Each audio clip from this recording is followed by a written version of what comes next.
Namaskar, this is Firstpost and you're watching Vantage with me, Palki Sharma.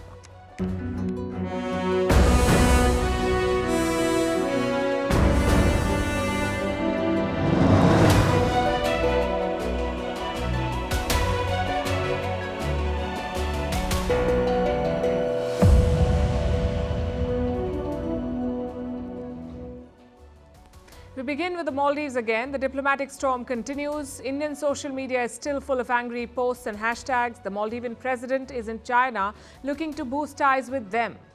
Yesterday we told you why this is a poor policy and how it could backfire.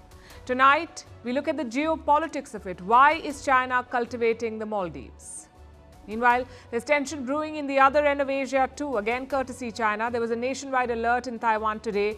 The fear of an attack from Beijing. We'll tell you what happened.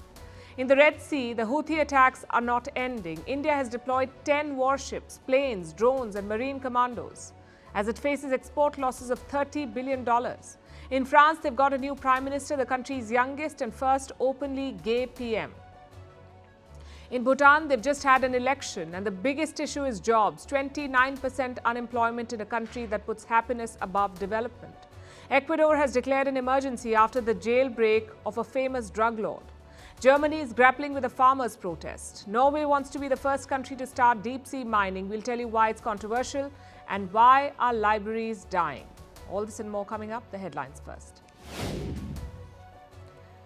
The Israel-Hezbollah face-off escalates. The Iran-backed militant group strikes a command base in Israel. Hezbollah calls it a revenge attack. It comes after Israel killed one of its commanders in Lebanon and the deputy chief of Hamas. Russia remains defiant as Ukraine pounds Belgorod. Kremlin says it will do everything to hold the attacks on its border city. In Belgorod, hundreds have been evacuated and schools closed due to the constant shelling. Recently, there has been an increase in aerial strikes by both Ukraine and Russia. Kenya faces backlash over its visa-free entry policy. President William Ruto announced the move last month, but tourists say the new policy is confusing, making travel tougher and costlier. Visitors to Kenya still need to apply for an electronic travel authorization. Will European Union probe Microsoft's investments in OpenAI? Brussels says it will not let major players shut out competitors. The UK is also looking into Microsoft's partnership with the ChatGPT developer. The tech giant has pledged to invest $13 billion in OpenAI. South Korea bans dog meat trade. The law will come into force by 2027. Breeding, selling and slaughtering dogs for their meat will be prohibited. The law does not criminalize consumption though, but the measures will effectively end the centuries-old tradition. And is your bottled water safe? Not really, says a new study. An average bottle contains nearly 250,000 particles of nanoplastics. These tiny particles can end up in the bloodstream and pose significant health risks.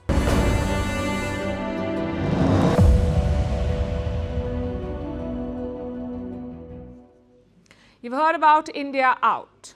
It's the new Maldivian foreign policy, but turns out that's just one part. India out is just one part. There's a sequel as well, and that's China in. President Mohammad Muizzu is traveling through China. He's on a 5-day visit. Today, he was in the city of Fuzhou. It's a massive industrial hub in the Fujian province. There, he met Chinese investors. He urged them to pump money into the Maldives. Later, he will travel to Beijing. He's expected to meet President Xi Jinping and the Chinese premier. They will sign some key agreements on trade, tourism and infrastructure. But what's the larger picture here? Muizzu has already said India out. Without India, the Maldives needs an alternative. Enter China. Muizzu is hoping that China can be his top ally for investments, for trade and for crisis management. And his statements in China make that clear. Listen in. The fact that I'm here in China on my first state visit is testament to the commitment of His Excellency President Xi Jinping and the people of China to the Maldives. We have no doubt that China will be our closest partner in development. Let me repeat that. Muizzu wants China to be his closest partner in development, not a close partner, not one of the closest partners, but the closest partner. So his intention is quite clear. But two questions still remain. One, what's in it for China? And two, how will this affect the Maldives? Let's pull up the map first. The Maldives is a pretty small country, just 300 square kilometers of land. The population is just 500,000, but its location is very important. Below the Maldives is a massive underwater ridge. Think of it as a wall in the Indian Ocean. You can't sail through it.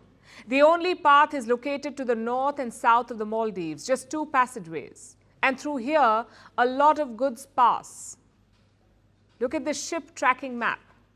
You can see clusters of ships to the north and south of the Maldives. So it's prime real estate. Most of China's trade passes through here, especially oil imports from West Asia. They pass through here. So security is a top priority. Same for India. 50% of our trade passes through these sea lanes. Also 80% of energy imports, 80%. So what happens if China stations warships in the Maldives? Or worse, if China builds a military base in the Maldives, it can disrupt India's supplies. Now, I know this geography can be complicated, so think of it like this. The Indian Ocean is a very busy highway. The Maldives is like a toll booth. Whoever controls the booth controls the highway. It's as simple as that. We've already seen indications of this. In 2017, 3 Chinese warships visited the Maldives. In 2018, 11 Chinese vessels sailed into the East Indian Ocean, a fleet of destroyers and 1 frigate. And the timing was key because in 2018, the Maldives was engulfed in a political crisis. The president then was Abdullah Yameen, and he declared an emergency. That's when the Chinese came. And throughout, they've had just one objective. Beijing's mission is one. It is strategic. To lure this old Indian ally Maldives to China's side. That's what they want. But how will that affect the Maldives? Because China's help is never free. It's actually a trap, a debt trap. And the Maldives cannot afford that. Let's look at some numbers. Mali is neck deep in loans. Total debt is almost 110% of the GDP. That's their debt, 110%.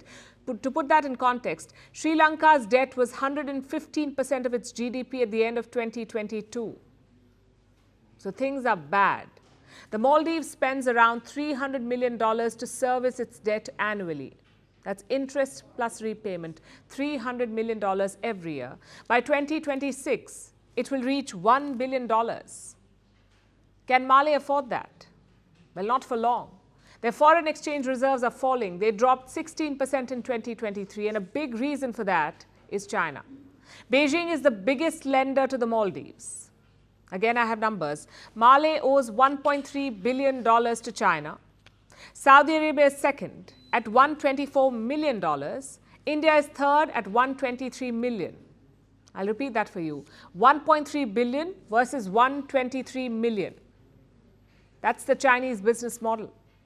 That's what Mohammad Muizzu wants for the Maldives. It's a very risky mission, also a familiar one. Sri Lanka did the same under the Rajapaksas. Look where it landed them. In the end, India stood by Colombo. Beijing did not. Is that where the Maldives is heading? Maybe not yet. But multiple Maldivian politicians have lashed out at Muizzu. They have apologized to India. They have asked Muizzu to not do what he's doing, to apologize. So all is not lost.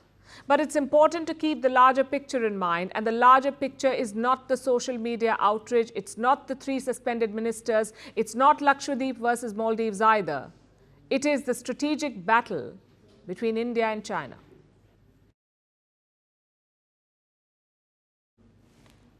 And speaking of strategic battles, there's another one that's heating up, Taiwan. The self-ruled island that China is obsessed about. Taiwan wants independence, China wants full control, and that's the core of the conflict. And it's back in focus because Taiwan is voting this week. They have a presidential election in 4 days from now. The result would determine their future and their relationship with China. So China is interfering in this election, and brazenly so. Today, there was panic in Taiwan. Mobile phones started buzzing across the island. Everyone received a warning. And this is what the warning said. Air raid alert. Missile fly over Taiwan airspace. Be aware. And when it happened, Taiwan's foreign minister was speaking to the press. He was forced to stop. Take a look at this. Thank you. The gentleman in the middle, Elisha is here. The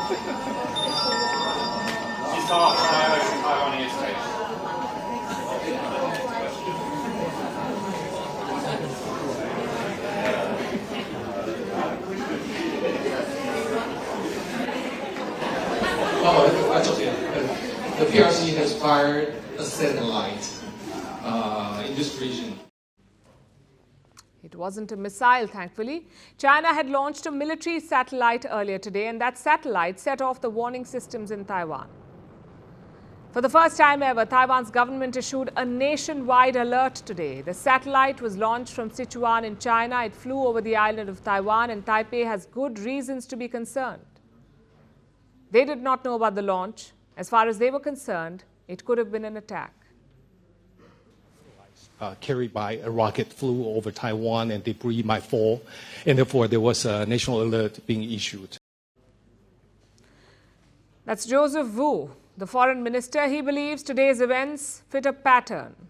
China is bullying Taiwan ahead of the election, and this launch was supposed to give them a foretaste of what could follow, to remind them of the looming threat of war, a war between China and Taiwan, because Xi Jinping has not ruled out the use of force.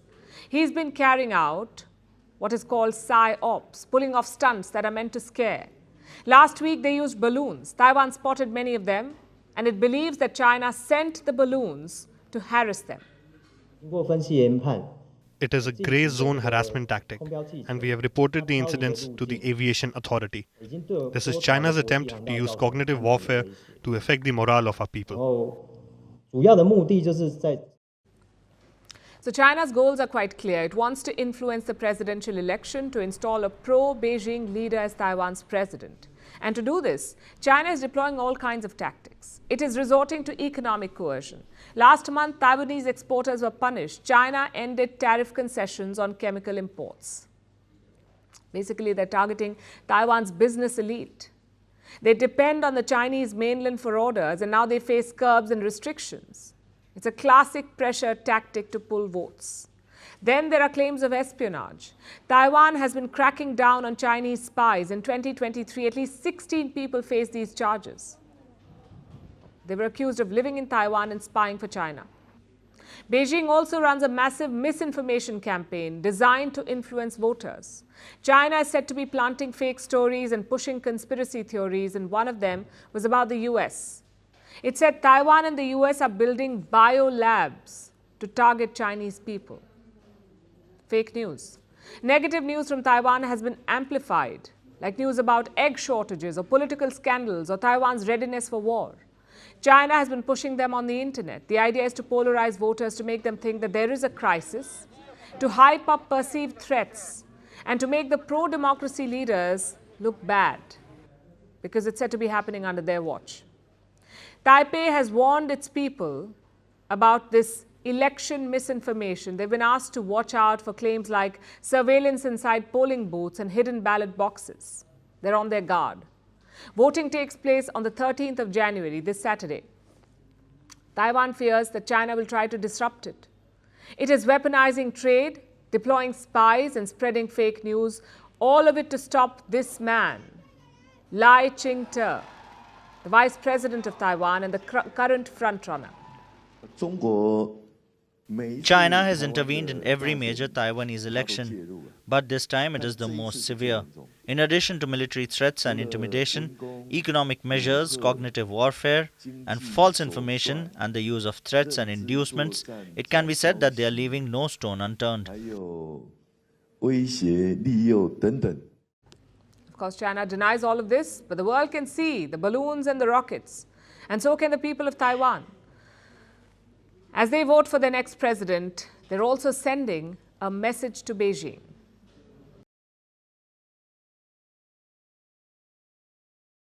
From one dangerous sea to another, the Red Sea. It's been a Houthi minefield since November. Multiple ships have been attacked. Many companies have been forced to take another route, and shipping costs are rising. Now the Houthis claim to be targeting Israel. But others are facing the threat too, like India, for example. Most of India's trade passes with Europe, passes via the Red Sea. and that could take a hit. Reports say India's exports could fall by $30 billion. That's $30 billion in the current financial year. It works out to a 7% drop. A major reason for that is shipping costs. Usually sailing from India to Europe takes $500 to $600. That's the cost per freight. Now it's almost $2,000. If you add war risk insurance, it's almost $3,000. So exporters have two options: either absorb the rise and risk a loss, or add it to their selling cost. But whatever they choose, it's bad news for them. So India is concerned about the situation. It has deployed a lot of hardware in the region. This is what India has: 10 warships, surveillance planes, additional drones, and more marine commandos. They've been busy since December. Just last week, the Navy carried out a major operation. It thwarted a hijacking attempt near Somalia. But the trouble is not over. India is now escorting commercial ships in the region. Basically, warships will sail with cargo ships, sort of like a bodyguard. It tells you how serious the situation is. And what about the US-led coalition? Well, no one's interested, it seems. Most US allies are reluctant to deploy ships. Plus, the Houthis won't stop. Last month, the Americans sank a Houthi vessel. 10 of their fighters were killed. Look at how the Houthis commemorated them.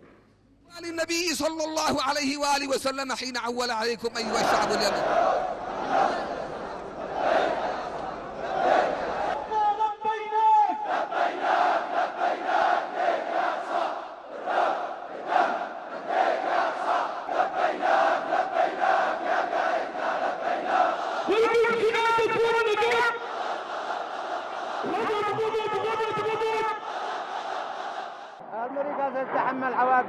America will bear the consequences and results of what it has done. And we say that we don't fear anything America does. It was a sea of people, as you can see. Tens of thousands gathered in Sana'a. They chanted slogans against America. What does that tell you? It's a popular campaign for the Houthis. Attacking these ships gives them political mileage. So why would they stop? Of course, Israel is not bothered. They continue to wage war on Gaza. It's other countries in Asia who are affected. For example, Singapore has joined the US-led coalition. It is sending soldiers to the Red Sea. So is Sri Lanka. Their major exports have been hit by the conflict, so Colombo is sending a warship. Even Pakistan has joined in. Their warships are patrolling the Arabian Sea. Now, Islamabad has not blamed the Houthis, but their concern is quite clear: keeping the sea lanes safe. The biggest responsibility lies with India. New Delhi is the net security provider in the region, also the first responder in the Arabian Sea, so naturally our deployments are more. But what about the rest of the world? The Red Sea carries around 12% of global trade, so surely it's everyone's job, not just one or two countries. But the attitude right now is your exports, your problem. Even China is half-hearted. Its largest shipping firm has stopped using the Red Sea. Some exporters are now using trains. Goods are being taken overland to Central Asia and Europe. Of course, this is not a long-term solution. It's more expensive and time-consuming. To safeguard the Red Sea, there are just two options. One, a much larger force. You can't have half-hearted participation. Or two, end the war in Gaza. Ask Israel to stop the offensive. But Washington is not interested. They've talked about limiting the offensive. They've talked about protecting civilians, but they won't call for a ceasefire. US Secretary of State Antony Blinken is in West Asia. He still thinks that threats will work. We've had 40 countries come together to make clear that what the Houthis are doing has to stop. And we have other countries that have made clear that if it continues, there have to be consequences. So our strong view, our strong preference is that the Houthis get the message that they're receiving from countries around the world, that this needs to stop. Well, news flash, they won't. The Houthis are now heroes in the Muslim world. They're being celebrated on the streets, so threats will not stop them. It's time the US and its allies realize that.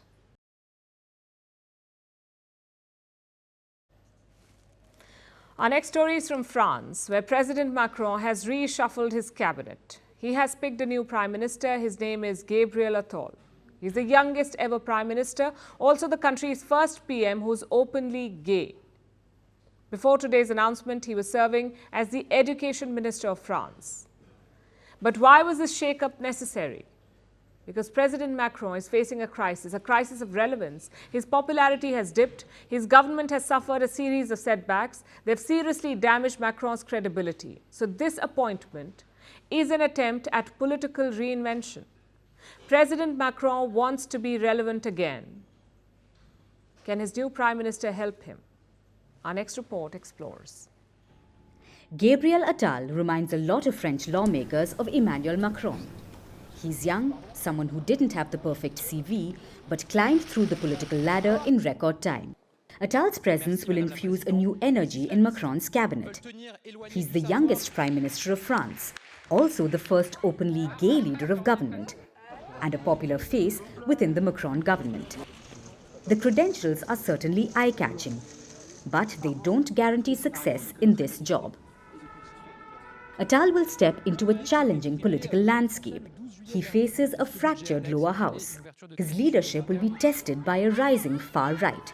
But his biggest problem stems from the president himself.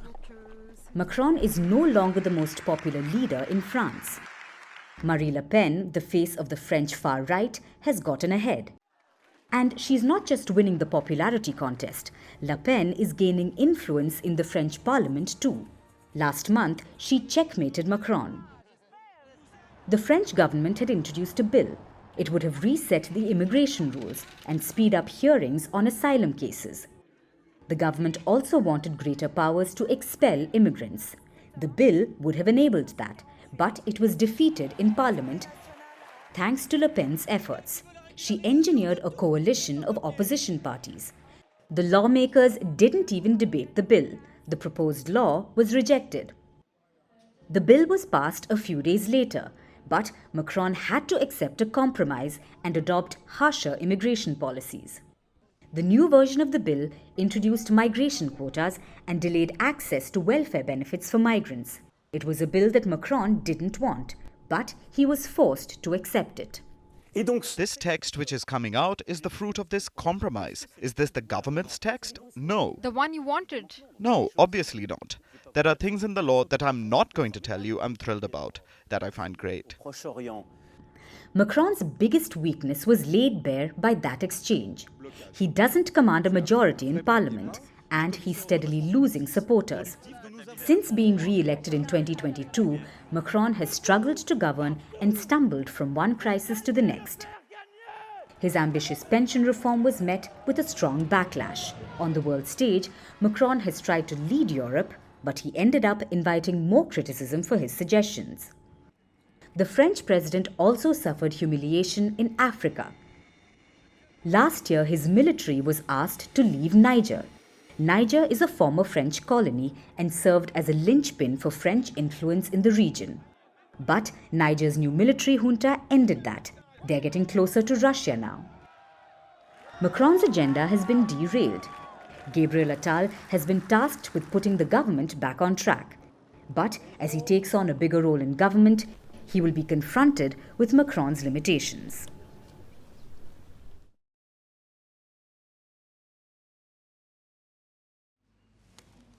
Another day, another election, this time high up in the kingdom of Bhutan. It's easy to miss this country. After all, they have very big neighbors. India and China put together, that's almost 3 billion people. And between them is Bhutan, home to just 800,000 people. Around half of them are eligible to vote. Today, they trickled into polling stations to elect the new government. But why is this election important? Well, a contested border is at stake here, but we'll get to that later. First, let's meet the hopefuls. On one side is Bhutan Tendril Party. On the other is the People's Democratic Party. Bhutan's media says the PDP has won. That's the party of Tshering Tobgay. He was Prime Minister from 2013 to 2018. The incumbent was not even in the picture. They were booted out in a pre-election, which brings us to Bhutan's biggest challenge, jobs. Bhutan doesn't have jobs. Youth unemployment is at 29%, meaning almost 1 in 3 youngsters is jobless. So what do? Most of them are trying to migrate, and Australia is a popular destination. From 2022 to 2023, almost 12,000 Bhutanese moved there. Move to Australia, 12,000, which may not sound like a big number, but in Bhutan, it's 1.5% of their population. That's a rapid brain drain. And why is it happening? Well, Bhutan is not an industrialized country. Average GDP growth is just 1.7%.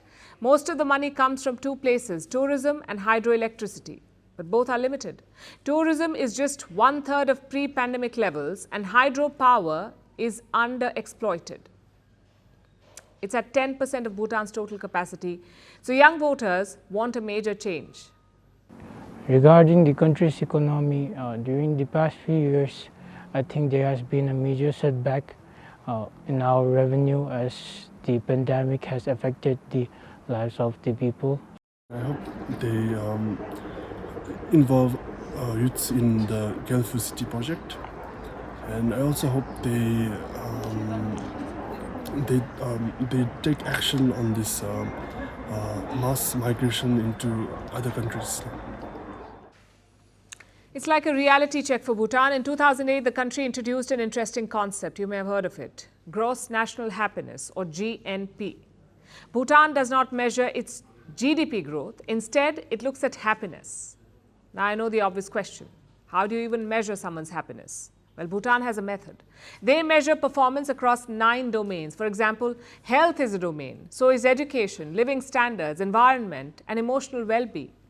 That's how they measure happiness. Bhutan surveys 10% of the population. Based on their responses, the GNP is calculated. If it's 0, people are really unhappy. If it's 1, then they're perfectly fine. But the question is, has this strategy failed? Looking at the unemployment and brain drain, yes, it looks like it has failed. But for the record, Bhutan is not abandoning the concept. Both political parties are committed to gross national happiness. But I'm afraid changes are needed. Because in the traditional sense, Bhutan is not really happy. Just look at the World Happiness Index. It places Bhutan at number 97. 97 out of 150 countries, that's where Bhutan is. Finland is number 1, Denmark is at number 2. So what's the takeaway? Low standards are not the key to happiness because some things are universal, like having a well-paying job, or good infrastructure, or better connectivity. People need that. That's what the Bhutanese want too. And what about their foreign policy? None of the parties has proposed anything radical. Bhutan's top ally has always been India. And that is not expected to change. But there is a border to sort out.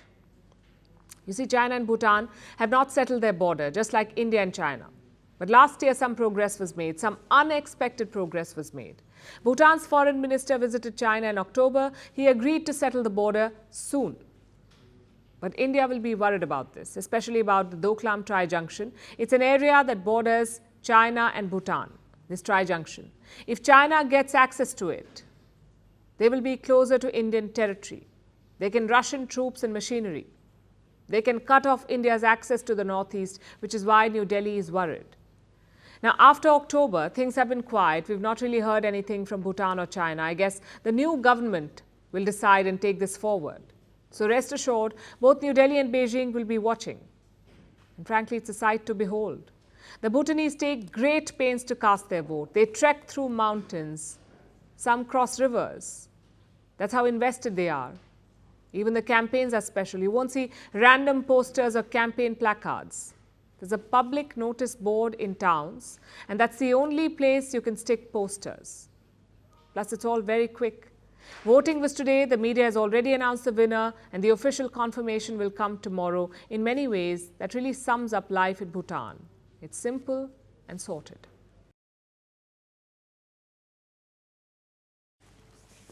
Now let's look at South America, at the country of Ecuador. It's a nation of about 17 million people, and it's caught in a cycle of violence. Ecuador has declared a state of emergency. The first one under the current president, President Daniel Noboa. Under his predecessor, emergencies were routine, but this is the first one since Noboa took office. He won the presidency last November. He promised to bring an end to Ecuador's crime wave. But it looks like he's trying the same old tactics, deploying the army to fight crime. He wants to use Ecuador's army to bring criminal gangs to heel, especially the ones who've taken over the country's prison system. The 36-year-old president made this announcement yesterday on Instagram. Ecuadorians, the time when the people condemned of narco-traffic, murder and organized crime dictated over the government in place has already finished. What we see in the country's prisons is the result of our decision to confront them. This is why, from the government, we've started to act to recover control of the prisons, which has been lost in the last years. In response, these narco-terrorist groups intend to threaten us and believe that we will concede their demands. He says Ecuador's prisons have been lost in recent years, which is almost an understatement. These were scenes from one of the prisons yesterday. Inmates had taken over. They were casually relaxing on the prison roof. While security forces watched from the ground, the prison guards had been taken hostage. They were being held inside. It's a damning indictment of the state of Ecuador's prisons. So is the news that likely triggered this emergency. A dreaded gang leader has gone missing. His full name is Jose Adolfo Macias Villamar, but he is better known by his nickname Fito. He leads one of Ecuador's most powerful gangs called Los Choneros. It's a drug cartel, which also dabbles in murder, assassination, extortion and other crimes. Now, Fito has been running it since 2020 from within a prison. He was sentenced to 34 years in jail in the year 2011, but that did not stop him from taking up the gang's leadership. In fact, being in jail did not stop him from doing a lot of things. He was known to feature in music videos shot within the prison compound, which glorified the drug lord's criminal exploits. As I said, Ecuador's prisons have been lost. They're now playgrounds for gangsters like Fito. But the new president wanted to shake things up. There were reports that Fito was going to be moved last Sunday, not too far, just to a high security area within the same prison compound where he was operating. It may not sound like much, but apparently Fito still did not want to move. So he seems to have escaped instead. 2 prison guards have been accused of helping him flee. They're now under investigation, and thousands of police and military officials have been deployed all over Ecuador, both to hunt Fito down and to maintain order at prisons all over the country. Because gang members are causing problems in at least 6 prisons. And they're creating chaos outside as well. 4 police officials were kidnapped last night. This is after the emergency was declared. Vehicles have been torched, explosives are being thrown about. Basically a breakdown of law and order in Ecuador. And some of this may be to distract the security forces to keep them occupied while Fito escapes. And he's done it before. Escaped from prison. He did it in 2013, so he knows the tricks to evade the police. It took them 4 months to catch him the last time. He was apparently found at his mother's house. Now another manhunt is on, and the new president has his task cut out. Ecuador's criminal gangs are entrenched.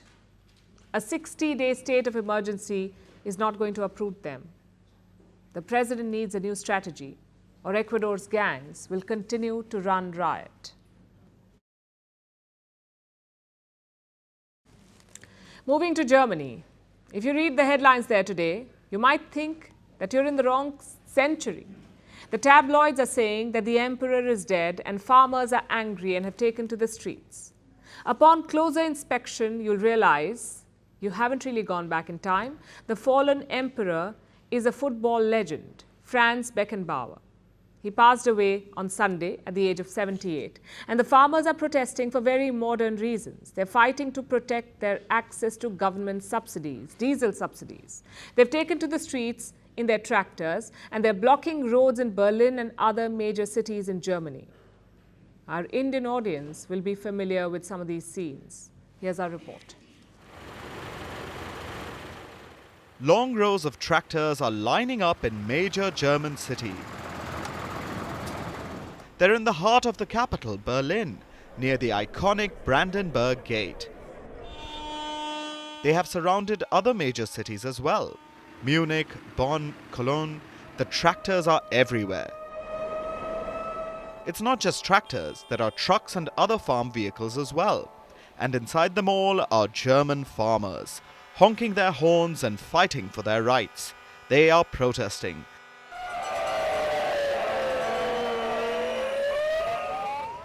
And they will continue to do so all week. with the grand finale taking place next Monday. The German farmers are braving sub-zero temperatures. They are blockading major roads leading into cities. There's almost sort of a festive atmosphere. All this will seem familiar to people in India, including their banners. India had seen its own massive farmers' movement a few years ago. The German farmers are angry over subsidy cuts. We as farmers had to endure a lot of cuts of all kinds in recent years. We were handed orders and regulations, and the announced cut for the agricultural diesel was the tipping point. The overall resentment finally broke into the open and ended up with this demonstration here. Germany has subsidized diesel for agricultural use. Farmers effectively pay half the normal rate. Last month, the government decided to scrap that subsidy. It wasn't a voluntary move, it was made under duress. Berlin had been planning to fund the subsidies with money set aside for the COVID pandemic. But a German constitutional court said that would not be allowed. And so the government was left scrambling to cut spending. Germany has racked up an $18 billion budget deficit because of the court ruling, and it needs to plug in that gap. So farmers were among the groups targeted. The entire diesel subsidy was to be scrapped in one go. And tax breaks on agricultural vehicles were to end as well. But this plan was met with outrage. The German farmers weren't having it, and so the government was forced to back down. It decided to leave the vehicle tax breaks alone, and the diesel subsidy will now be removed gradually, completely ending in 2026. German Chancellor Olaf Scholz says that this is the best deal on the table. And that's why, in view of the fact that the government has made concessions to farmers, I think it's also important to keep things in proportion and to strike the right balance. But the farmers don't want to compromise. It's no longer just about taxes, but about the viability of farming as a whole. The occasion was, of course, the debate on diesel and vehicle taxes. But that was just the icing on the cake, on top of all the constraints that we have increasingly faced. That's why we are here today. We absolutely need an agricultural policy that is committed to fair conditions for family farms in Germany. Will the German government listen? Will it give in to the pressure? Or will it opt for a headlong confrontation with the farmers? We'll find out in the weeks to come.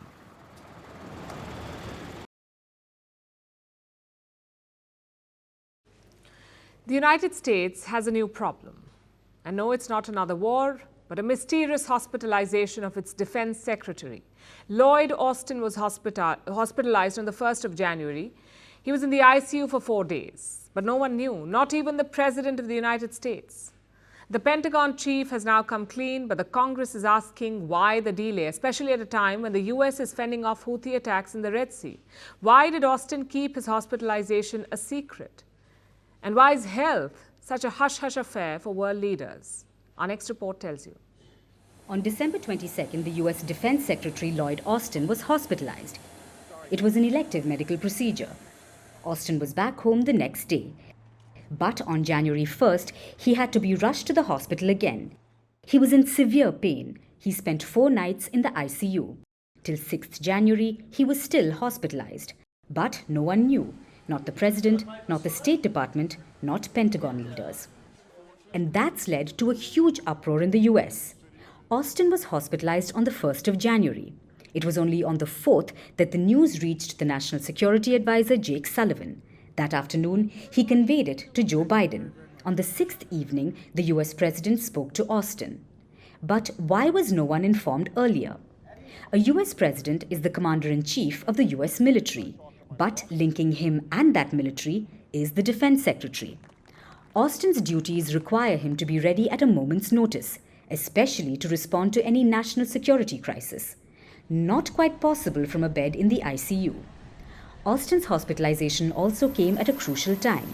American destroyers are in the Red Sea, fending off Houthi attacks. Only days ago, a US strike killed a pro-Iran commander in Baghdad. Through all of this, Austin has been hospitalized, and no one knows when he will be discharged. Austin is yet to provide any details about his condition, But he did comment on the fiasco, taking responsibility for the lack of communication. Austin said, and I quote, "I also understand the media concerns about transparency, and I recognize I could have done a better job ensuring the public was appropriately informed. I commit to doing better." But what explains this secrecy? Diseases and hospitalizations are a sensitive affair when it comes to world leaders and officials. That's because there's so much at stake, and most of them like to keep things under wraps, like Russian President Vladimir Putin or North Korean leader Kim Jong-un. There have been lots of speculations about their health, of Putin having a cardiac arrest, of Kim disappearing for weeks at a time. But their countries insist the leaders are hale and hearty. Then there are others like Hillary Clinton. In 2016, she was up against Donald Trump. She had pneumonia. She was advised to rest, but she kept campaigning. It was a secret till she nearly collapsed. Why? So that Trump could not exploit it for campaigning. In 2010, UK Prime Minister Tony Blair was hospitalized, but number 10 played it down. Turned out he had a heart flutter. Former German Chancellor Angela Merkel has had many shaking spells. She once had to sit down during a national anthem, but she continued to brush off concerns, just like Britain's wartime leader. Winston Churchill had bouts of depression, he had a heart attack, and even a stroke, but no one knew. Same for John F. Kennedy. He was the young, charismatic president that America loved, but in reality, he suffered from Addison's disease and was taking pills for it at the time. Most of us don't like to talk about our illnesses. It's personal, but for public figures, it isn't that simple. Can leaders too cite personal privacy, or does the public have a right to know? Well, the jury is still out.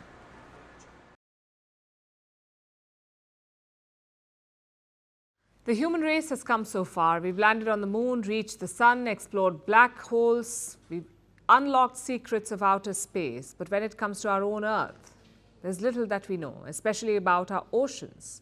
70% of the Earth's surface is covered with water and 80% of it is unexplored. Oceans regulate our oxygen, they influence our climate, and they have a treasure trove down there. Not of gold coins left behind by pirates, but of precious metals and minerals. But can you mine them? One country has decided to, and that's Norway. They have a new plan, a controversial one, to mine the seabed, extract minerals from it. The process is called deep sea mining, and Norway will be the first country to do it. The proposal is quite simple. Let me show you a map. The area that you see in red, this is what Norway will open up for mining. 280,000 square kilometers of national waters.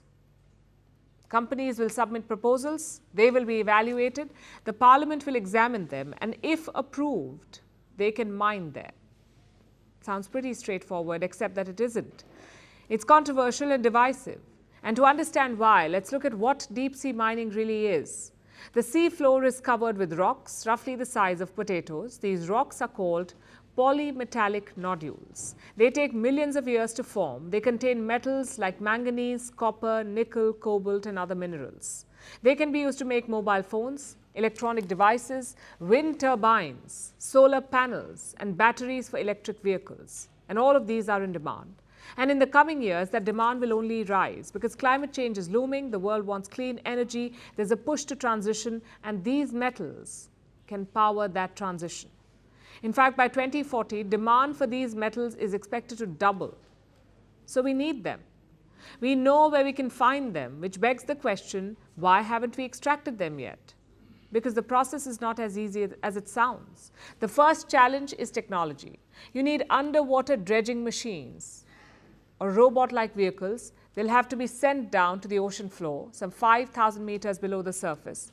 They will then drive on the ocean floor, swallow the nodules, bring them up to a ship on the surface. It's going to cost a lot of money.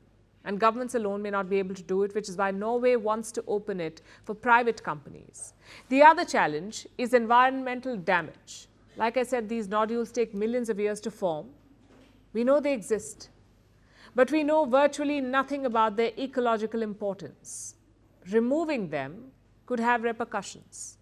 Plus, the ocean bed is biologically diverse. It has thousands of species, many that we don't even know of. Mining there could cause irreversible damage. The seabed could be affected, marine life will be affected, which means we need some guardrails. What do the rules say? Any country can allow deep sea mining in its waters, which is what Norway plans to do. Japan and Jamaica want to do the same, but only in their waters. International waters are governed by a global body. It's called the ISA, the International Seabed Authority. In July last year, the ISA missed a deadline. It wanted to set up rules for deep sea mining, but those negotiations stalled. This year, they plan to meet again. More than 30 countries want a ban on deep sea mining, but some countries like China are in favor. They say deep sea mining is necessary, especially in the transition to clean energy. And this debate may be never ending. Deep sea mining has its benefits, yes, but it cannot be allowed without knowing the consequences. Mining on land is doing enough damage, irreversible damage. We cannot extend it to the ocean bed without knowing what it could lead to.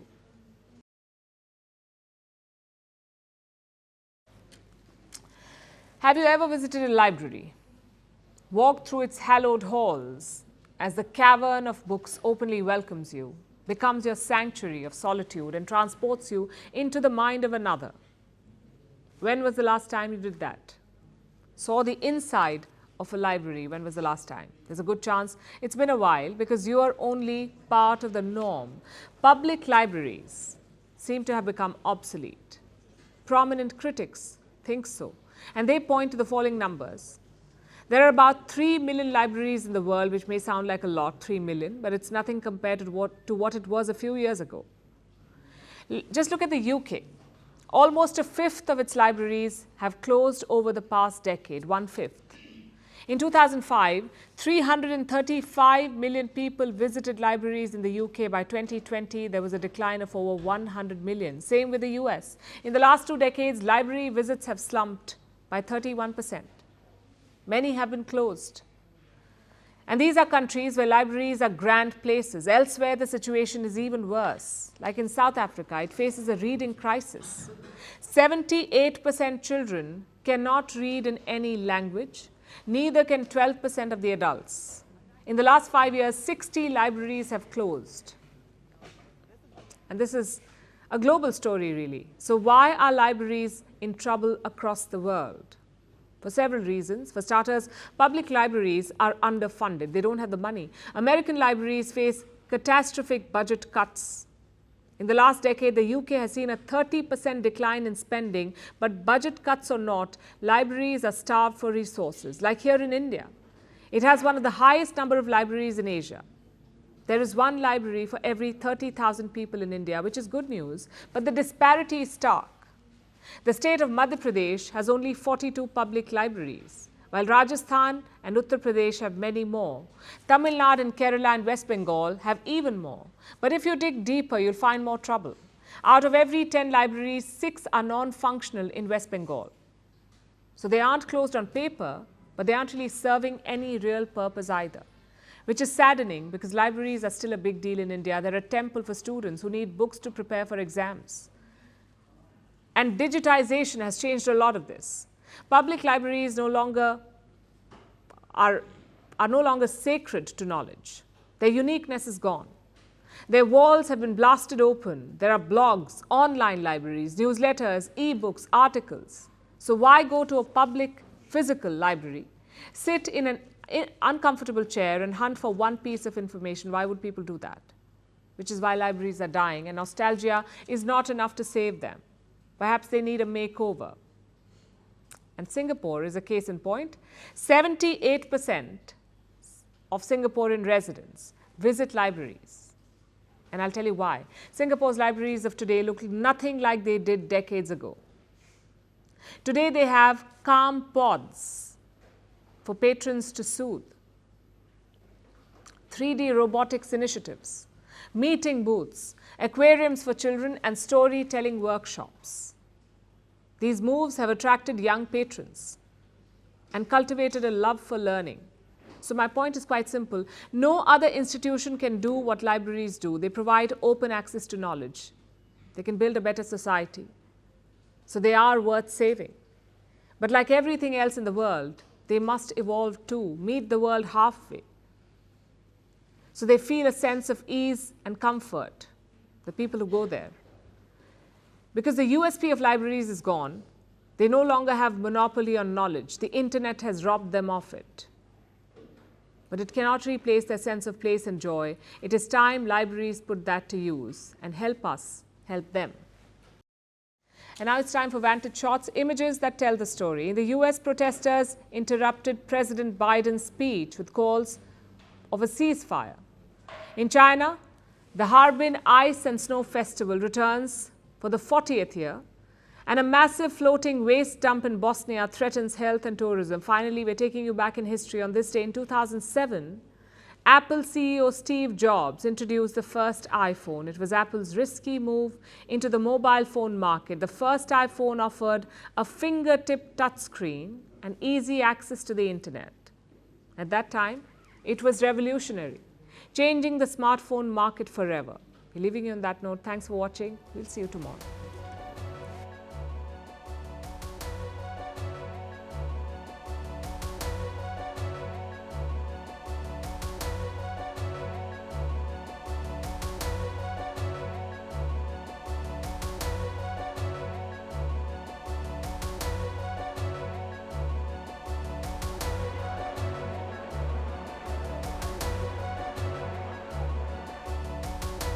The truth.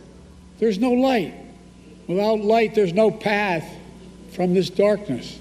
If you really care about the lives lost here, then you should honor the lives lost and call for a ceasefire in Palestine. Ceasefire now! Ceasefire now! That's all right. That's all right. That's all right.